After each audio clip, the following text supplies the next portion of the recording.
1 Corinthians 15 verse 57, but thanks be to God. He gives us the victory through our Lord Jesus Christ.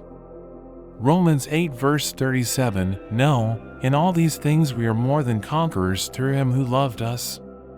Deuteronomy 20 verse 4, for the Lord your God is the one who goes with you to fight for you against your enemies to give you victory.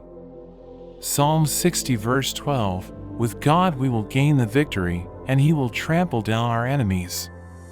2 Chronicles 20 verse 15, do not be afraid or discouraged because of this vast army.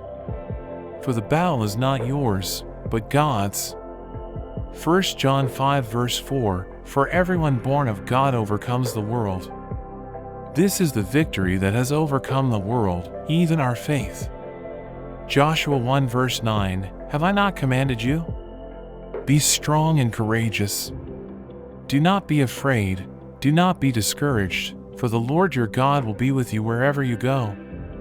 Proverbs 21 verse 31, the horse is made ready for the day of battle, but victory rests with the Lord. Isaiah 54 verse 17, no weapon forged against you will prevail, and you will refute every tongue that accuses you.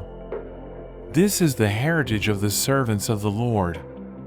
Exodus 15 verse 2, the Lord is my strength and my defense, he has become my salvation. He is my God, and I will praise him, my Father's God, and I will exalt him. Thank you for watching. I hope you enjoyed the video. If you did, don't forget to like and subscribe to the channel. See you next time. God bless you.